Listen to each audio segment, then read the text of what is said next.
Hi, and welcome to another episode of Start Select, the video game show that asks the hard questions, pushes the envelopes, and shifts all the paradigms. Jane, that's enough realigning expectations. Let's just get on with this week's show.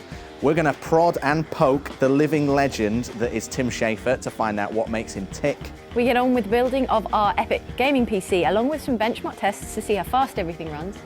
Jane and I compete to get the most gold in the brand new Fable 3 Kingmaker app. And also coming up on the show, we take a look at some interesting news, run down the week's new releases, and give away a DJ Hero 2 party pack on the Xbox 360. First up, time to look at this week's news. All of our news is plucked from the virtual pages of our news channel, which you can find yourself over at gamespot.com/news. Our first news story is that Kinect is launching with 19 titles on November the 10th, and reportedly Microsoft is throwing all sorts of money around. $500 million is going behind its advertising spend. Now, it's announced that 19 titles are going to be coming to the UK, which is 2 more than in the US. A bunch of titles, including Harry Potter and the Deathly Hallows, EA Sports Active 2, will arrive on November the 19th, slightly after the launch, followed by Game Party in Motion and Zumba Fitness. Deca Sports Freedom will ship before the end of the month. So that's a lot of sports titles, a lot of fitness titles. You're going to be so fit. You're going to be so fit, If you get Kinect, you're going to lose so much weight. 5 or 6, including, of course, Get Fit with Mel B. Yes, for Europe only. Exclusive. And Dance Paradise. So a couple of dance games as well. Dance Central looks pretty good. Yeah, nothing for the hardcore. It's really a casual kind of launch lineup. Like you say, it's a lot of games for a lineup, like equivalent to a console launch. Yeah, that's it. I think that one of the things that I saw was Major Nelson saying that, if you haven't pre-ordered your Kinect, get out there and do it because stocks are going to be limited. Things are going fast, right? We'll see how true that is. But is there anything that's kind of piquing your interest of the launch lineup? I know you played Dance Central. Yeah, Dance Central I think is the one that I would get it for. But that said, I'm probably not going to get it at launch. There's some stuff they had at TGS that looked kind of interesting, a little bit more kind of hardcore, I suppose, and we won't see those for a little while. So I can probably wait. And Child of Eden as well. Child of Eden looked amazing. Yeah, you can play it with a controller as well, though. Yeah, so you don't even need Kinect. All right. Well, talking of stuff from Japan, you've picked out another crossover that's happening over at Capcom's side. Professor Layton and Ace Attorney. Yeah, Phoenix versus Wright. Ace Attorney or cross Ace Attorney or whatever you like, synergizing those two characters. Yeah, another crossover coming out of Japan. Japanese developer Level 5 at its Vision event announced the unlikely pairing. Is it that unlikely at this point? I don't know. They both solve crime. Of 2 of the DS's most popular crime-solving characters. According to reports from Japan-focused games news site Andrea Sang, Professor Layton will be teaming up with Phoenix Wright in Professor Layton versus Ace Attorney, which is being developed for the Nintendo 3DS, so second of the Layton games we know of. So 2 Professor Layton games for 3DS for a console that's not even out yet. So, I mean, this is a good crossover. I think a lot of people are fond of these characters. Good to see them in the same game, although completely out of left field. Wouldn't have expected this, really. Yeah, and the game styles are pretty different. I mean, they've got crime solving and puzzles and ish. Yeah. But they are pretty different, so we'll have to see whether it's more like one or the other, I guess. The official site's launched and there's a Japanese trailer with no subtitles and no dub, so I don't really know what's going on in it, but it looks cool and they're kind of, objecting and pointing decisively at each other. So I was going to say, as long as you can shout objection at this game, then I'm sold. As Professor Layton, sold. I'm done. So this is coming out 3DS exclusive. Yes. It's another Capcom crossover product. They're doing a lot of this stuff. Yeah. And so, I mean, is this the game that's going to make you get a 3DS, or there's already games? I'm already sold on the 3DS. I'm already going to get it, but it's another one to add to the list. Okay. That's cool. And if you're a fan of Professor Layton, remember there's a new game coming out this Friday or today. If you want to pick it up, it's on the standard DS. All right. Well, that's it for the news. But be sure to check out these stories and many more. Just head over to gamespot.com/news. Last time around, we spoke to your friend of mine, Mr. Tim Schafer, about Halloween-tastic downloadable RPG Costume Quest. But for today's show, we had him talk about the industry, his career, his beard, and his favourite swears. How far down do you go? It's like here. It goes down to about the plexus. The plexus. The plexus. What is that? Is this sort of bodybuilder? What is it? The plexus. Famous wrestler ones. Plexus. The plexus. I can change it. I can do a quick zoom in. No, the plexus. That's my best angle. I've been focusing on my plexus all week. Just in preparation for this. Yeah. All right. In fact, I have a special way of curling weight just with my plexus. Just grab it right here. Oh. So it's been known recently that you're working with Ron Gilbert again. How did that come about? I left town and they hired him while I was here. It's a little awkward. Now, Ron and I have kept in touch over the years. Did you guys fall for that story? Like, everyone was a little quiet when that. Ron and I have kept in touch over the years, ever since he left LucasArts. You know, I followed him through his humongous stuff, and then Death's Bank, and he lives nearby, and he was working on some home projects, and he didn't want to just stay at home all day, so we lent him a desk, and he would come into the office and use the desk, and that just led to us talking about game ideas. And then now that we're doing multiple projects, we can have more opportunities for him to just make, fit into one of those slots and make a game of Double Fine. So, I mean, what have you guys got planned? Secrets. We have planned a lot of secrets. I mean, we want to do a game that's something new and something that's, I think it's going to be funny and it's going to be a lot of character and story to it. That's all I can say right now. Great. So what do you think about the recent re-releases of Monkey Island, etc., on the iPhone? I really enjoyed playing the special editions for Monkey Island. I mean, it was strange for me because I had not played Monkey 2 for 20 years, I guess, since it came out. I hadn't played it. And it was kind of, in some ways, the fans' revenge on me, because as I was playing it, I would write on Twitter where I was stuck, and people would just write, ha, ha, ha, ha, ha, and just laugh at us. I mean, I had to look up hints on my own game, which is really embarrassing. But it's, I had to admit, yes, that monkey wrench puzzle was not fair. I mean, I didn't have to look up a hint on it because I remember that one because I heard about people complaining about it all those years. But it made sense at the time. Monkey wrench, or what do you call it here? It's a chimp spanner. What do you think about the rise of the iPhone and indeed the iPod Touch as a gaming platform? I don't have an iPad yet, but people have told me it's like the greatest platform for games because it's just big and pretty and you can touch it. Big and pretty and you can touch it. That's what people want from anything, really. But I have my iPhone. I've been playing. I played Monkey 1 on it all the way through, and I think it's reaching people that games hadn't reached before, and I think that's great. What do you think about the kind of the status of the games industry as a whole at the moment? I think it's actually a great time in the games industry. There's so many new things coming out, both in downloadable games and the iPhone, iPad stuff you guys are talking about, and just when you think it's kind of stuck in a rut and nothing new will come out, then something like Limbo will come out or kind of challenge people's ideas about what could be popular and what games should look like. And I think that's great because the games industry has been surprised a lot lately. Everyone was surprised by Facebook and what impact that had. So I think the fact that we just don't know what's coming next is kind of exciting. And I think there's more avenues for all kinds of different games instead of just hardcore games. There's all kinds of different creative games that you can make, and actually they will see the light of day now, and some of them have proven to be big hits, and so that's exciting. So what do you think makes a game a success or a failure? Gosh, that would be great. What makes a game a success or a failure is like that nut everyone's trying to crack. Like, I think you have to make a good game, and then you have to make the right game, and then you have to let people know about it. Like, those seem to be the three big categories of it. And the publisher is mostly responsible for letting people know about it, and the developer is mostly responsible for making it good. And then that tricky one in the middle of making the right game is something that the developer and publisher kind of collaborate on. And that's always the one that's kind of the black magic voodoo area that people say they know what the right game is to make, and after it's already a big success, but it's really, people really don't. No one really knows anything, as the phrase goes. So there's been a lot of talk about, from developers and publishers that some games are considered art. Do you consider the games you make as an art form?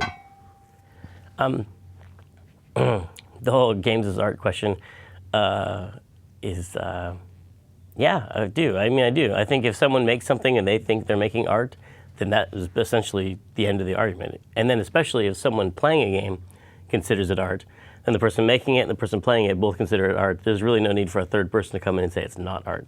So yeah, the games are definitely art because they provide the function that art provides, which to me is about kind of an essential communication between two people, nonverbal, or at least around the normal, not through normal verbal communication, but through something more essential. And I think games can definitely cause that connection between people.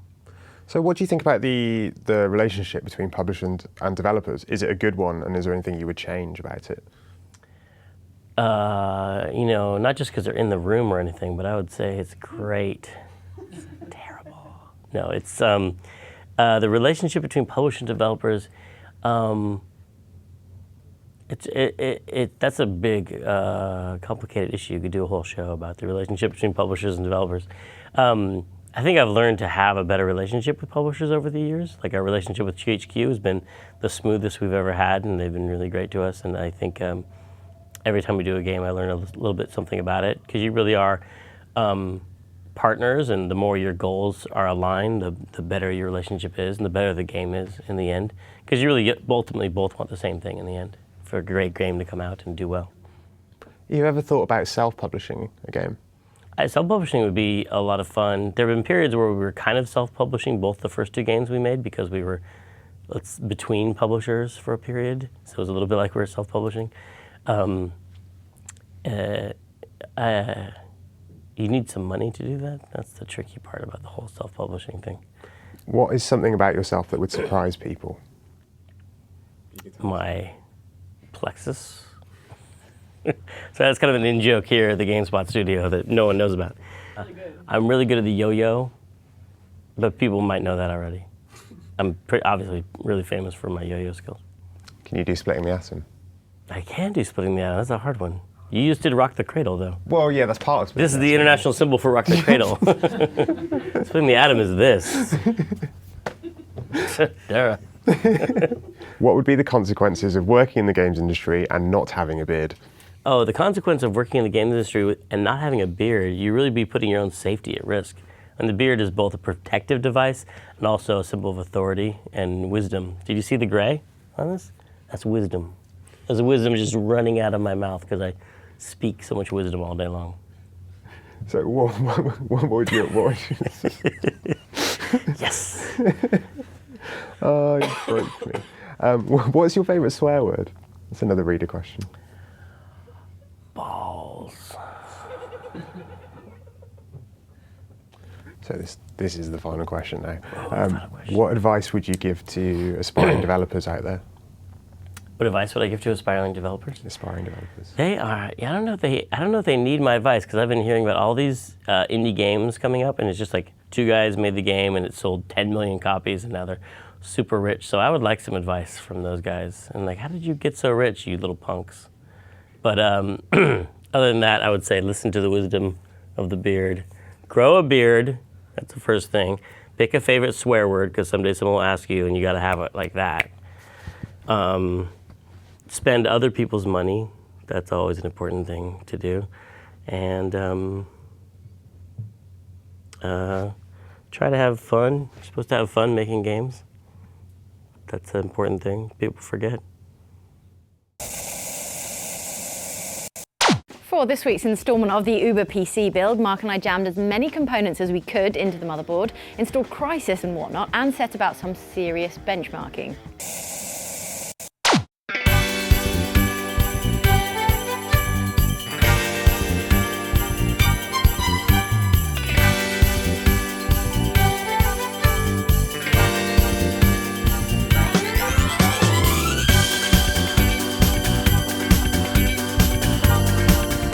I'm Mark, she's Jane, and we've got lab coats, which can mean only one thing: it's time for another edition of Greatest Gaming Rig, the show where we build an ultra-powerful PC and give you the chance to win it. This week we've thrust as much as we can into our naked motherboard, ready for some full-on benchmarking. On the board we have our two processors, a full loadout of 24 gigabytes of RAM, 3 GTX 480s in triple sly, 1 GTX 460 for PhysX, an SSD, a hard drive, a 1200 watt power supply and an 850 watt power supply, and everything at the moment is currently running at stock speed. We've also got this rather awesome watt meter, so we can see how much power the rig is pulling down when idle and under load. So as you see here, we've got the NVIDIA control panel open, which can show you that we've got three-way slice set up. So there's 3 GTX 480s here, and we've got 1 GTX 460, which we have dedicated to PhysX here. On this one, Windows Task Manager got open just so you can see that we have all 24 cores running, which is a beautiful sight. All right, so we'll close these down. And while we're at it, Mark would like me to point out this is a genuine copy of Windows 7. We just haven't authenticated it, right? Yes, yeah. It's a pain because we keep changing the hardware around. If we activated it now and then went and changed it, we'd have to activate it again over and over and over. So we will activate it when but we're not when cheaping out. Yeah, we're not cheaping out, we promise. So Cinebench, first benchmark. Tell us about it. Yes, so this is based on Cinema 4D, which they've used to make software that they've used in loads of films for 3D effects, like Spider-Man and the Chronicles of Narnia. And what this does is run a CPU test. So there's like a scene where it runs 3,000 objects with more than 300,000 polygons, and it just completely maxes out the CPU.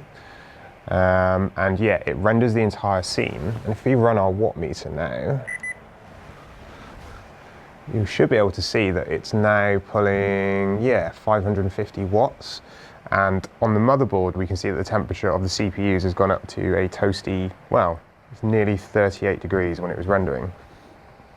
So it gives you a time at the very end of the benchmark. As you can see, we've got 15.85, which is extremely fast. Slightly less than our earlier benchmark though, where we got a 16.37. And the great thing about Cinebench is it has loads of these other tools underneath.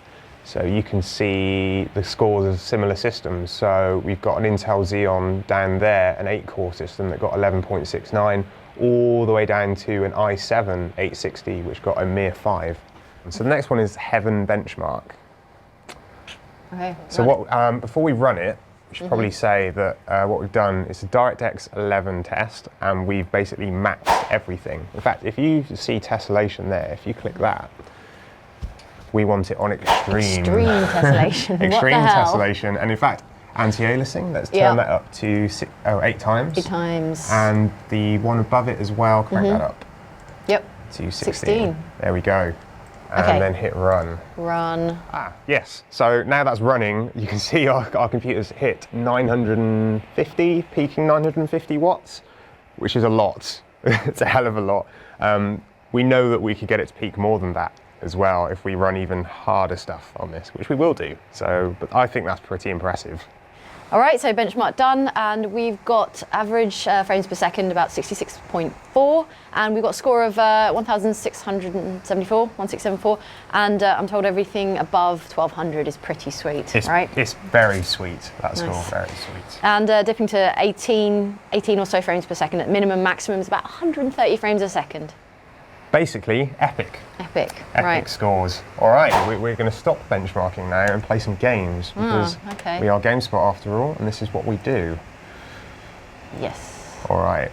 So I think the first game we're going to check out is probably the game that everyone is going to ask. Yes, this PC can run Crysis. Well, the first thing we got to do is load up our frames per second meter. Okay. So if we open up the console, and then do R underscore display info. Display info. Space. 1. Yep, and then get rid of that. Boom. Okay, so you can see in the top right corner. Inverted the crazy inverted mouse. So I'm going to change it. You can change it because it's totally crazy. Going to change it. Now, Crysis, we've got set up with absolutely everything maxed out. Nothing's on minimum at all. It's control to crouch. Can't see what I'm doing. So much glare. It's very difficult. Yeah. When you're looking at but it at a funny pretty, angle. right? It looks very, very pretty. I'm sure people at home can see how pretty it looks. So we're averaging about 45 frames per second at the moment on maximum settings, which is just amazing. So there you have it, folks. It runs Crysis. Don't ask us. Don't worry. Yeah.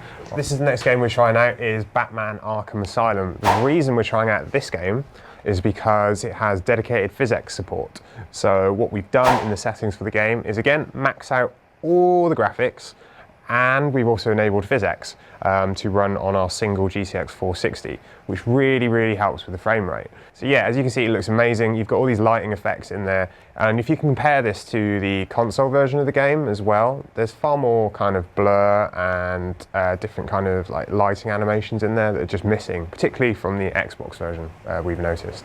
So I see. It looks great. And if Jane can control Batman. I wasn't on WASD.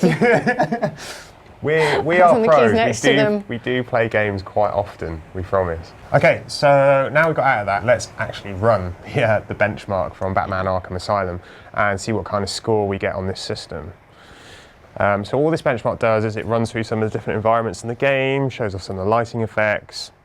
We've noticed it's actually starting to chug somewhat. This was running perfectly fine yesterday, but it is chugging, which is a little bit disappointing for the fact that we've got again, some of the most expensive components you can buy, and a game like this is chugging slightly, particularly on the big environmental scenes. And the slime meter on the left isn't even it's not being tacked that much. Average 36 frames per second, that's not bad actually. No, but at the minimum of 5, so yeah, there's a few hiccups in there. There's a few hiccups in there that I'm sure we can tweak and get out of. Okay. But you can check out more benching over on the site, including the PC Mark Vantage results and the 3D Mark results in full detail.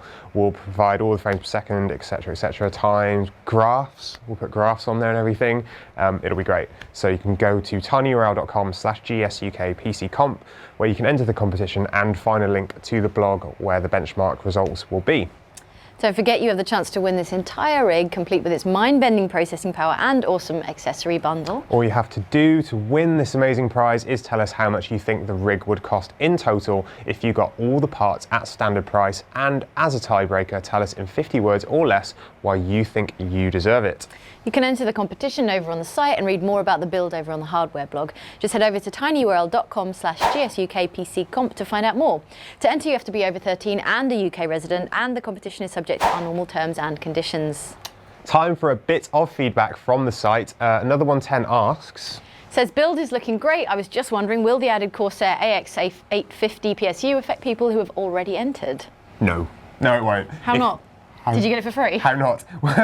Well, technically we did, but it won't affect people who already entered. It basically total up the cost of the parts that are on that page already. We'll take those into account. So let's just pretend that the AX850 doesn't exist, and that'll be fine. And then we'll take that as your answer. Okay. All right, meanwhile, over on YouTube, Michael 2KX5911. That's a catchy username. Shadowhunter Yes, Deathstalker catchy, XX yeah. says, consoles suck and I hate that. I would give anything to watch him wild rabies infected squirrels. European row exclamation mark by a group of nomadic sperm whales. Well, thank you for that insightful look into computing, Michael. We'll be sure to avoid whale-infested oceans in the near future. And we'll be back again next week, where we'll be getting decorative on your ass and encasing this beautiful rig in a custom-made Perspex Danger Den case. It's going to look amazing. Till next time, happy gaming, spotters. Fable 3 Kingmaker is a tie-in mobile application for the upcoming game from Lionhead. It's a geolocation check-in app, a bit like Foursquare or Facebook Places, which lets you plant virtual flags in locations to earn gold that you can then spend in the game itself. It's a bit like the Pub Games gambling mini-games application that came out ahead of Fable 2. When you sign up, Kingmaker assigns you a team, either the Royals or the Rebels. And since I got sorted into the Royals and Guy got sorted into the Rebels, we're leaving Castle GameSpot right now and venturing out into the unclaimed wilds of central London to win territory for our teams and compete for the biggest gold haul. Yep. Let's go. Let's get out of here. You're going down, All Jane. right. All right, so we're off. And I am going to go and make my first check-in, which is going to be the Globe Theatre. So, let's see if we can get a head start on it.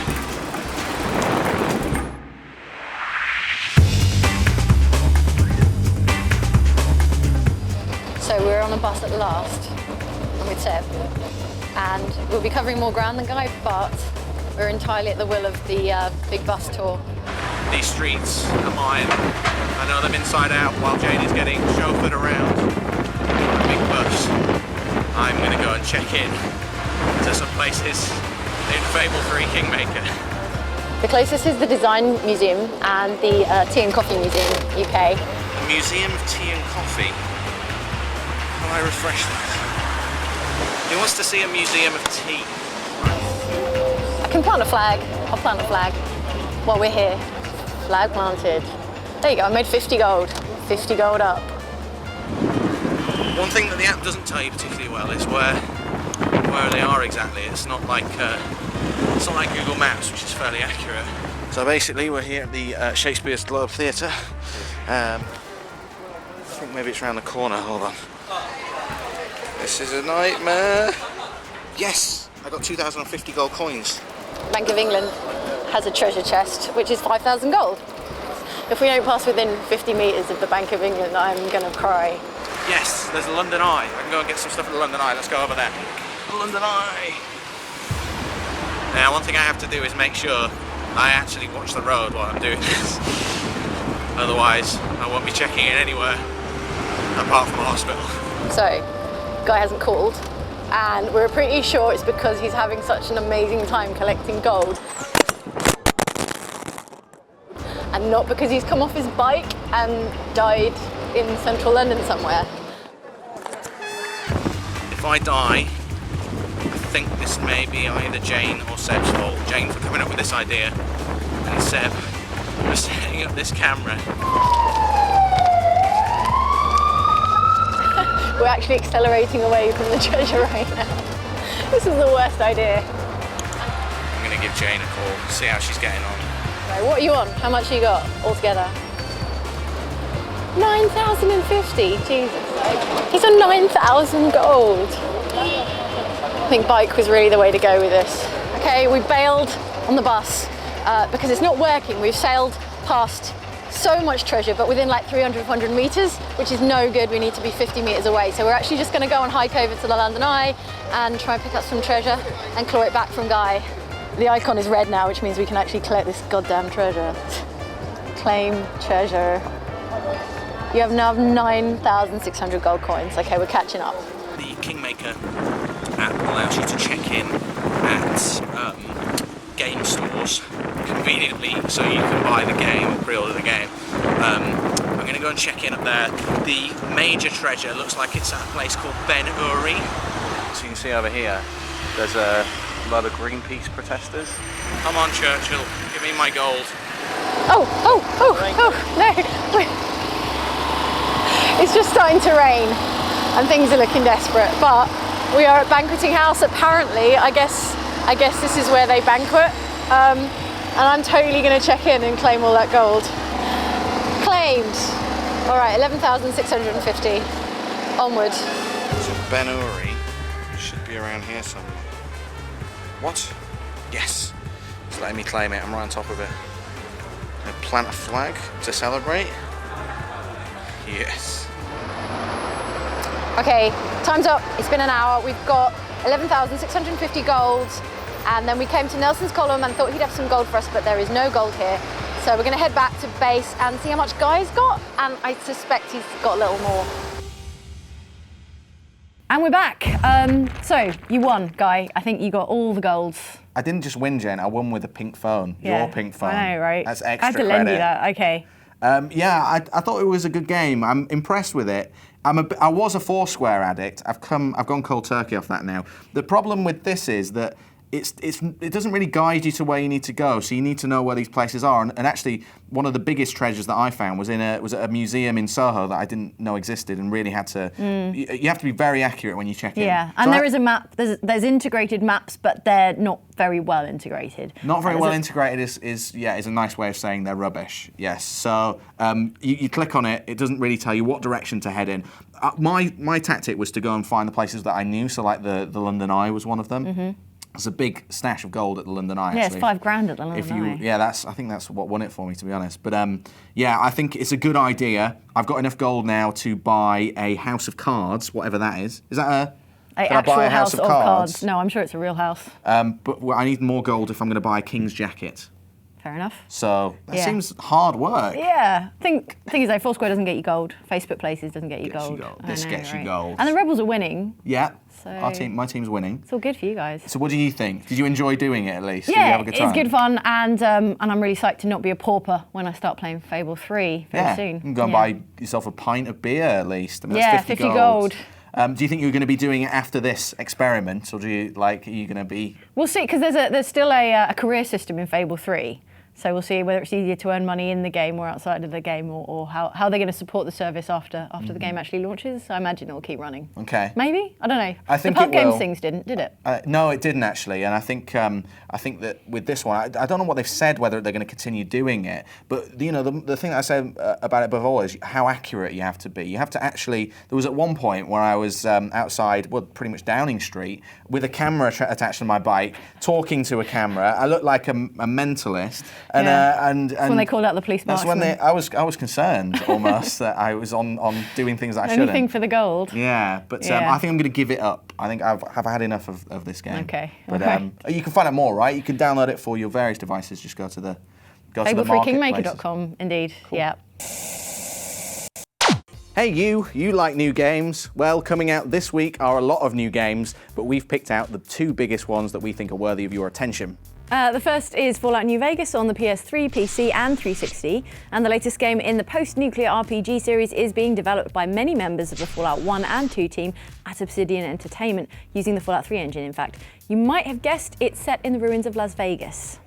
Next up is Vanquish on the 360 and PlayStation 3. Now, this is a game that I've personally been looking forward to for a lot of this year. It's a sci-fi third-person action game from Platinum Games, the creators of Bayonetta, and it's from Resident Evil creator Shinji Mikami. They've already sent us this lovely dolly that Jane is demonstrating. Adult collectible, in fact. It's in great shape. It's fine, and it's limited edition. So No, it's not. No, it's not. Not really. All right, okay. Well, you can check it out in stores this week.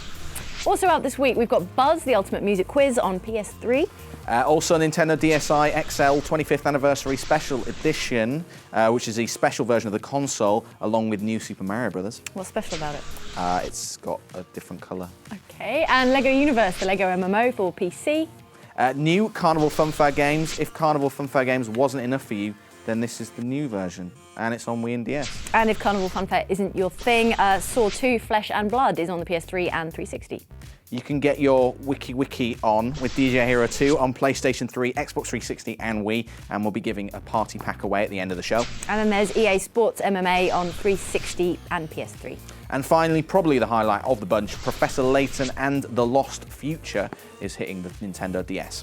Time for your feedback now. Remember, you can get in touch with us at Start Select. Just head over to our Facebook page or go to our brand new, redesigned, sexy looking Start Select page and leave a comment. Now, they've done just that, Jane. Yeah, Apache Chief says, new Deus Ex looks impressive in terms of graphics. I think I'll observe this one. Well put. And Keiki says, it's nice to see a dedicated Start Select webpage. That it is, Keiki. And feedback from the Facebook page on the new 8-bit presenter graphics, which were a teaser for our new look Start Select, which is coming at some point. We're going retro. Yeah. Cheryl Roll says, super cool, smiley face. And Chris Thomas said, outstanding. DLC for the Scott Pilgrim game, please. And Isel Arif chipped in with, Guy looks a bit off. But Jane and Mark are spot on. He's just referring in general. Generally. So I just look a bit weird. Yeah. Anyway. Okay. Following on from that theme, Content Context, in a classic piece of punnery, said, who's that guy on the right? It's not a pun. I think that's He me. just didn't know. He just Yeah. doesn't know it's me. He doesn't know you. I think it's because Mark's got the thick-rimmed glasses. Yeah. And because you're the female of the group. Identifiable. Identifiable. I think I just look like Generic? just, but you know, I'm happy with it. It was I'm anyway. using it as my profile pic I for saw. everything now. So very happy with it, even if no one knows who it is. Remember, you can get in touch with us anyway. Go and hit up our Facebook page. It's facebook.com/GameSpotUK, and go and watch the episode on our brand new Start Select page. Last time on the show, we gave you the chance to win one of 3 copies of Castlevania Lords of Shadow. All you had to do was tell us one of the famous voice actors from the game. And William Riley said Robert Carlyle is the voice actor for Gabriel Belmont, correct? And William Dawson said, so many to choose from, but it's got to be Patrick Stewart. He makes everything better. And Ibrahim Magzi says Robert Carlyle, Jason Isaacs, Natasha McElhone, and Patrick Stewart. I want to win this game so badly that instead of naming just one voice actor, I'm going to name the ones that I know of. So we'll probably send you one copy for every name there. Well done. Well done, guys. They will all be out to you very shortly. This time, though, courtesy of Activision, we have one DJ Hero 2 party pack to give away on the Xbox 360. The pack contains a copy of the game, as well as 2 turntables and a microphone. If you want to win the bundle and get your party all pumping and that, then simply answer this question. Name one of the new DJs that feature in the game. If you think you know the answer, send it to competitions@gamespot.co.uk before November 2nd, and we'll draw the winners for next episode of the show. Thanks for watching this episode of Start Select. We'll be bringing you another episode of the show very soon. In the meantime, you can go and see more Start Select now on your Xbox 360 with regular GameSpot UK videos appearing on the Inside Xbox channel. And remember, you can check out GameSpot UK's Twitter feed. We are at GameSpot UK. You can catch all our tweets and what we had for breakfast. And let us know what you think about the show by posting on our Facebook page over at facebook.com/GameSpot UK. Remember, we read the best comments out on the show.